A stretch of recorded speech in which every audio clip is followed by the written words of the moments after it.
Hola, buenos días o buenas noches, según corresponda. Yo soy Horacio Pérez y os doy la bienvenida al podcast Investigando la Investigación, el podcast donde hablaremos sobre temáticas muy relevantes dentro del mundo de la investigación, como en qué temas actuales y de impacto se está investigando en todo el mundo, cómo llevan a cabo su investigación los investigadores y cómo es su vida y día a día, qué les motiva a investigar y qué problemas encuentran y resuelven para poder seguir adelante. Y además nos centraremos no solo en la investigación académica, sino también en la transferencia tecnológica y en cómo se realiza la investigación en las empresas.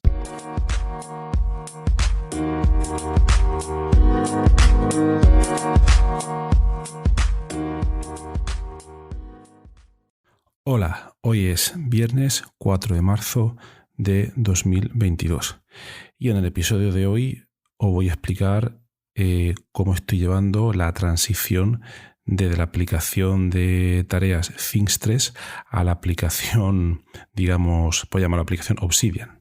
Os lo comento porque quizás a alguien le puede resultar interesante cuando se dé cuenta de las limitaciones que tiene la aplicación de Things3 y quizás quiera dar el salto a otra aplicación más interesante. Por eso os lo voy a comentar hoy.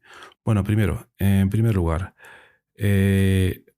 primero me referiría, por si no lo habéis escuchado, a un episodio anterior, que sería el episodio número 54 de principios de enero, donde os explicaba un poco las nuevas aproximaciones que se están empezando a explorar con bastante profundidad, intensidad e interés, que son todas ellas relacionadas con los sistemas personales de gestión del conocimiento, o en inglés Personal Knowledge Management, los PKMs, y como eso a su vez hay varias maneras de implementarlas, siendo una de ellas el Zettelkasten, que comentaba en ese episodio. Y luego además Zettelkasten se puede implementar mediante diversos software, siendo uno de ellos la aplicación Obsidian. Obsidian es una aplicación súper interesante que te permite tratar tus documentos, en este caso tus notas de texto plano, bueno, no exactamente texto plano, pero casi, porque es en formato Markdown, cómo poder encontrar fácilmente relaciones entre ellas. Entonces digamos que, como he comentado en ese episodio y en algún otro previo, como puede ser el episodio número 87, donde ya os comentaba las limitaciones que yo encontraba tanto en sistemas operativos como en la interconectividad entre diversas aplicaciones.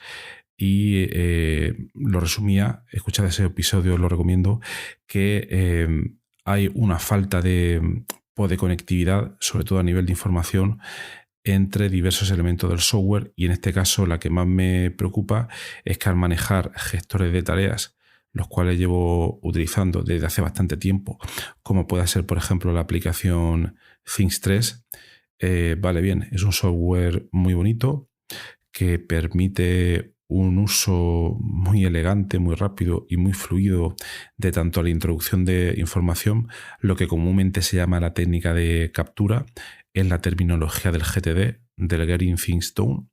Lo permite hacer de una manera muy elegante, luego permite muy fácilmente mover esas tareas entre diferentes contextos, áreas, proyectos, etcétera, asignar fechas, etiquetas.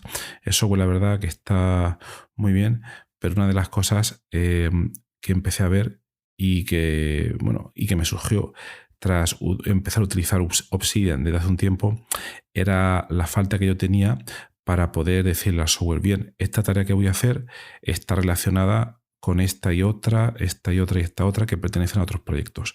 Pues eso no se puede hacer de manera fácil. Hay una manera que es una solución, digamos, un poco forzosa, que sería asignar etiquetas a tareas que están conectadas o que están relacionadas entre sí. Pero esto, de mi punto de vista, es un poco tosco, un poco chapucero, porque al final te fuerzas a utilizar de manera continua una serie de etiquetas que podrían no tener realmente una aplicación práctica. Entonces, después de darle muchísimas vueltas y haber leído por aquí y por allá diversa documentación y haber hecho mi propia investigación, dije, vale, ya está bien, voy a migrar mi sistema GTD, que no es GTD exactamente, porque es una variación o adaptación que yo le he hecho, no se podía llamar así. Otro día lo explicaré un poco más en detalle, pero he decidido de cambiarme completamente de GTD, de Things 3 a Obsidian. Entonces, lo primero que estuve investigando era cómo podía hacer para que de una manera fácil migrase todas las tareas, toda esa información de The Things 3 a Obsidian.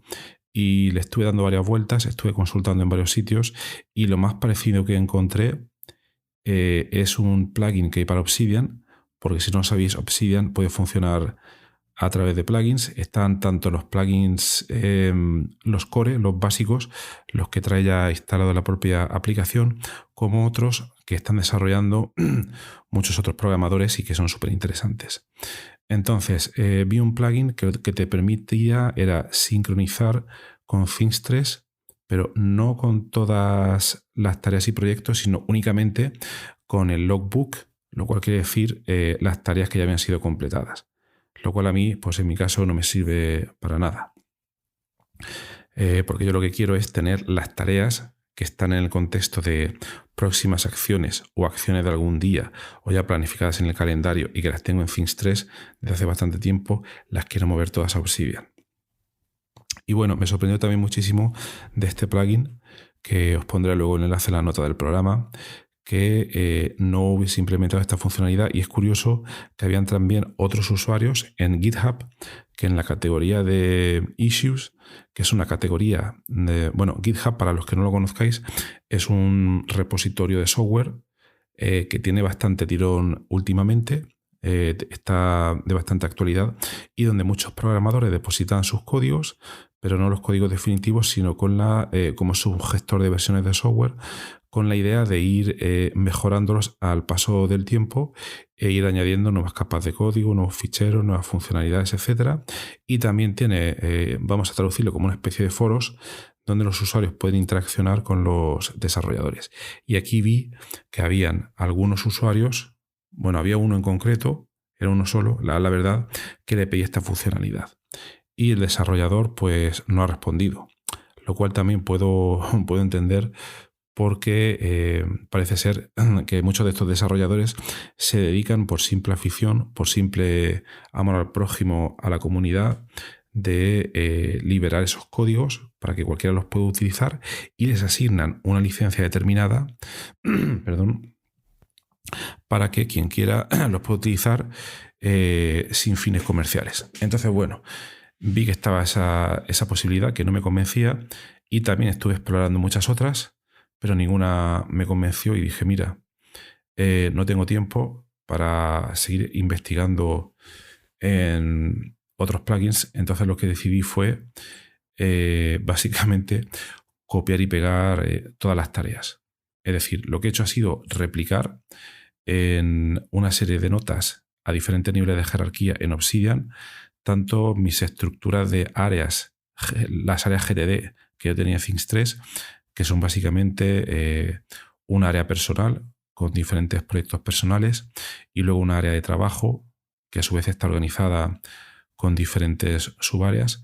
Entonces primero repliqué esa estructura en Obsidian y luego Things 3 está organizada primero en áreas, luego en proyectos y luego esos proyectos los fui replicando mediante la antiquísima técnica del copiar y pegar, los fui replicando en Obsidian. Y la parte que más me costó fue que, bueno, el copiar todas las tareas que tiene cada proyecto es relativamente fácil, pero en Things 3 cada tarea tiene un título y luego cuando clicas en ese título tienes la opción de poner un texto explicativo con cierta información, que por otra parte ya me tenía un poco cansado, porque después de tanto tiempo que tiene esta aplicación veo que de manera bastante chapucera han implementado algo así como una especie de Markdown, y la verdad es que es muy costoso y un poco arcaico el poner bullet points o viñetas para poder explicar tu texto, añadir información de manera ordenada. Es un poco complicado y esa también fue otra de las razones que me ha llevado a prescindir ahora mismo de Things 3. Entonces, bueno, hice esa copia me llevó unas cuantas horas y ya copié todas las tareas y proyectos del trabajo, ya los copié en Things 3. Entonces ahora el siguiente paso ha sido el intentar implementar de alguna manera el sistema tan elegante, tan práctico, que aquí sí que le doy la razón a Things 3, que tenía para tú coges una tarea y le podías asignar a la, digamos, a la visión o vista o perspectiva, si lo quieres llamar así, porque en GTD las acciones las puedes poner en un contexto de próximas acciones y ahí pones todas las siguientes acciones de diversos proyectos que vas a realizar, o en otro contexto área, si lo quieres llamar así, que se llama algún día, donde dejas ahí cosas que no vas a hacer de momento, pero sabes que en algún momento tendrás que hacer, pero no le has asignado fecha todavía, las dejas ahí. Y luego otro contexto sería todas aquellas tareas que estás asignando en el calendario. Entonces, la aplicación, el plugin, ahí encontré que en Obsidian hay un plugin que se llama To-Do, GTD To-Do, y que te permite implementar esto. Pues bien, instalé el plugin y la manera para poder hacerlo es y esto pues me ha gustado bastante, es que tú tienes, por ejemplo, un documento en Obsidian y vamos a suponer que ese documento pertenece a un proyecto y tú lo vas leyendo y te das cuenta de que hay alguna acción que se debería convertir en tarea, más adelante hay otra y al final quizás de ese documento hay otra. Es decir, pueden ser líneas de texto que están esparcidas por aquí o por allá. La manera anterior como lo hacía en Things 3 era que tenía que coger cada uno de esos trozos de texto y salirme de un documento Word donde tenía toda la información e irme luego a Obsidian, a Things 3 para ahí crear una tarea. Y os podéis imaginar que es un poco trabajoso, pero la verdad es que sí que lo hacía. Y aquí todo es mucho más fácil, porque tú puedes coger esa línea de texto del documento que tú vas a asignar a una tarea y simplemente le añades una etiqueta, @ y una etiqueta que tú has definido.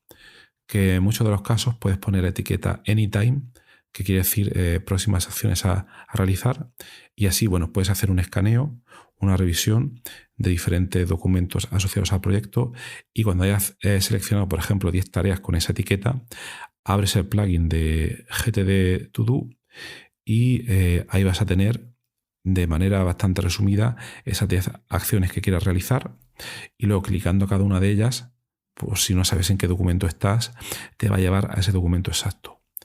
Entonces, este plugin estaba bastante bien, pero le encontraba una serie de carencias, por ejemplo, el redefinir etiquetas y otra serie de cosas, y estoy buscando cómo se podía hacer eso.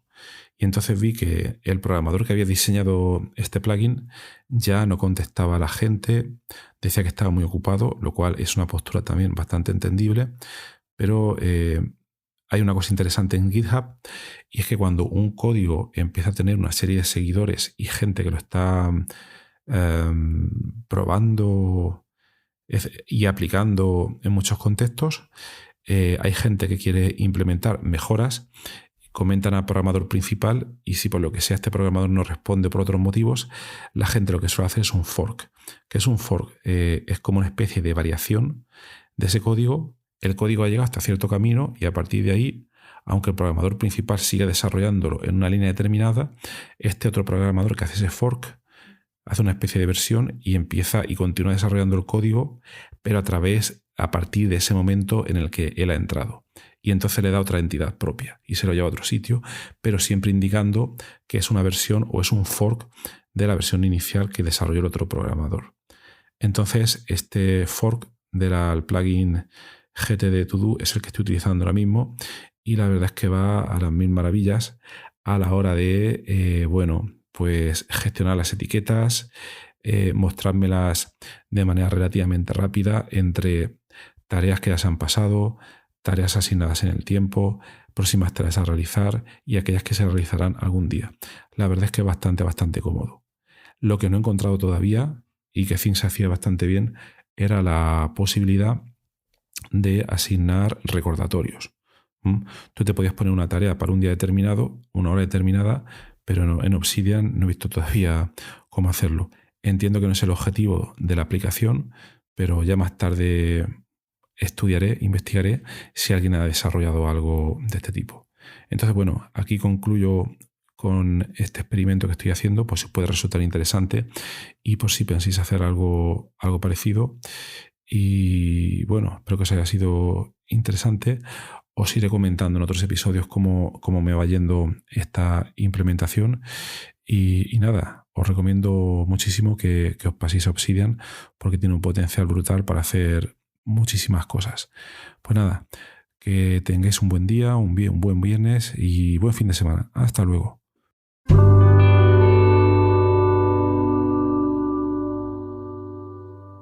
Muchísimas gracias por haber escuchado hoy este episodio del podcast Investigando la Investigación. Y también, sobre todo, gracias por haber llegado hasta aquí, porque esto ya es el final del episodio del podcast. Si ya conoces el podcast y me conoces a mí, pues esta parte ya te la puedes saltar. Pero si acabas de llegar al podcast y quieres saber un poco más sobre él, te recomiendo que te quedes solo un momento. En primer lugar, te voy a comentar quién soy y a qué me dedico. Mi nombre es Horacio Emilio Pérez Sánchez, a veces lo abrevio como Horacio Pérez, y soy de formación químico computacional.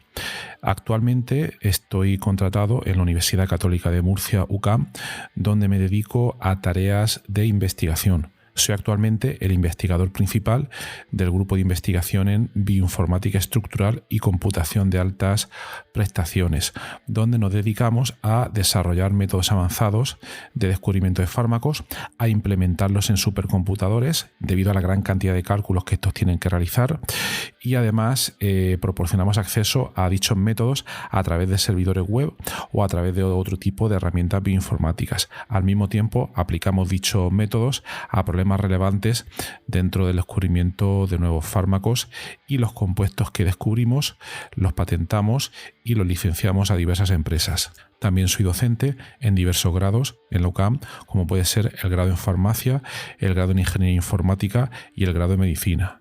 También trabajo por cuenta propia como autónomo, y ahí tengo 3 líneas principales de actuación. Una de ellas consiste en la asistencia o mentoría en temas de investigación académica e industrial, donde te ayudo a responder a las siguientes preguntas. 1. ¿Cómo conseguir que tus artículos científicos sean aceptados en revistas de alto impacto? 2. ¿Cómo conseguir que tus proyectos de investigación obtengan financiación en convocatorias competitivas nacionales e internacionales? 3. ¿Cómo gestionar eficientemente tus proyectos de investigación actuales para conseguir los objetivos propuestos? Y 4. ¿Cómo incrementar tu productividad como investigador y disminuir tu estrés? También ofrezco servicios de asistencia en bioinformática estructural respondiendo a las siguientes preguntas. 1. ¿Cómo descubrir compuestos bioactivos en diversos contextos, tanto farmacológicos, nutracéuticos o agrícolas, etc.? 2. ¿Cómo proponer y validar modelos moleculares para sistemas biológicos? 3. ¿Cómo acelerar drásticamente la ejecución de cálculos complejos y costosos? Y 4. ¿Cómo permitir que usuarios con conocimientos informáticos mínimos puedan acceder y sacar rendimiento fácilmente a herramientas científicas complejas? Y por último, también me dedico al desarrollo de diversas herramientas de software para temas de productividad, los cuales iré informando durante los diversos episodios de este podcast. En cuanto al podcast, como os podéis hacer quizás una idea si habéis llegado hasta aquí y habéis escuchado alguno de los episodios, mi intención e interés es divulgar la investigación que se hace en muy diferentes contextos, tanto a nivel académico como a nivel industrial, porque el tema de divulgación académica e industrial pienso que no se le da la suficiente importancia, y también el trabajo que realizan investigadores autónomos y diversos colectivos. Además, doy especial hincapié en el tema de la bioinformática estructural a la hora de divulgar también la investigación que realizamos en nuestro grupo. Por otra parte, también tratamos temas de productividad y todo tipo de herramientas que nos puedan ayudar a mejorar todos los procesos necesarios para poder realizar una investigación en condiciones y con un rendimiento adecuado. Si escucháis el primer episodio del podcast, que es en realidad el tráiler, ahí tenéis algunos detalles más, pero bueno, esa sería la idea principal. Por último, también quisiera mencionar que tenemos una comunidad de Discord organizada en torno al podcast. En la mayoría de las notas del programa, de los episodios, tienen los detalles para acceder a esta comunidad. y es muy interesante porque ahora mismo tenemos unos 100 y pico de usuarios, de oyentes que se conectan a la comunidad de Discord, y de ahí surgen diferentes conversaciones. Y por ejemplo, algunos episodios, como digo de memoria, el de ciencia de datos, el de la investigación en ciencia de datos, es uno de los que surgió ahí, pero también ha servido para que oyentes hayan realizado dentro de esta comunidad de Discord nuevos contactos a la hora de exponer intereses similares en temas tanto de investigación como de productividad y de diversos países de habla hispana. También me gustaría decirte que si te ha gustado el podcast, te agradecería muchísimo si lo pudieras sugerir a amigos, contactos que pienses les pueda llegar a interesar, o compartir a través de múltiples plataformas, ya sean las redes sociales, mensajería, WhatsApp, Telegram, Discord, etcétera, emails o cualquier otro medio. Asimismo, también ayuda mucho si en las diferentes plataformas donde se puede escuchar el podcast, como Spotify, Apple Podcasts, iVoox, etcétera, nos puede dar ahí 4 estrellas, 5 estrellas, etcétera, lo que tú veas necesario. Pues todo esto al final ayuda a que el podcast llegue a más gente. Y por último, si quieres ayudar a esta idea, si quieres ayudar al podcast económicamente, te agradecería que te suscribieras a la versión premium del podcast. Tienes los detalles en los enlaces de las notas del programa, o puedes ir directamente a Anchor FM/Horacio-PS y ahí tienes todos los detalles. Y bueno, aquí se termina esta outro del podcast, un poco larga, pero me parecía necesaria para todos aquellos que lleguéis por primera vez. Y nada, de verdad, muchísimas gracias por escucharme y espero que os interesen los temas y que todo este contenido pueda ser beneficioso para todos los que lo escucháis. Muchas gracias y hasta otro episodio.